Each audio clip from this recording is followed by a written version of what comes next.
Hello guys, another video. இங்கே பார்த்தீங்கன்னா நம்ம டேங்க்கு திரும்பவும் பச்சை பசேல்னு தான் இருக்குது. இப்போ பார்த்தீங்கன்னா டேங்க்கில் கப்பீஸ் எல்லாமே திறந்து விட்டுட்டேன், குட்டிகளையும் விட்டுட்டேன். சாப்பிடல, நல்லா தான் இருக்குது. நான் விட்ட 2வது நாளே பார்த்திங்கன்னா அந்த மீன்களும் நம்மளோட கப்பீஸு குட்டி போட்டுருச்சு. நம்மளோட பெரிய கப்பி குட்டி இருந்தது பார்த்திங்களா, அது இப்போ வளர்ந்து டெய்லில் கலரே வர ஆரம்பிச்சிருச்சு. பார்த்திங்கன்னா குட்டியாக நிறையாவே சுற்றி இருக்குது. பிளான்டட் டேங்க் இது எப்படி கழுவ போகிறீங்கன்னு தெரியல. உள்ளார தான் ரொம்ப கெண்டையெல்லாம் நிறையா ஒன்றே தான் இருக்குது. செத்துருச்சு இருந்த ஒன்று. அதுங்க இந்த தொட்டியில் வைக்கணும் வேறு.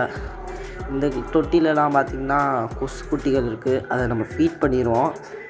அப்புறம் நம்ம கிவ்அவேலாம் கொடுக்க போகிறோம், 5 ரூபாய்க்கு மாலி ஃபீஸ் அந்த மாதிரிலாம். சரி கைஸ், அடுத்த வீடியோவில் பார்க்கலாம். Bye guys. மறக்காமல் நம்ம சேனலை லைக் பண்ணி ஷேர் பண்ணி கமெண்ட் பண்ணிங்க. சப்ஸ்கிரைப் பண்ணாத தொடர்ந்து வீடியோ வரும். அப்புறம் பாய் கைஸ்.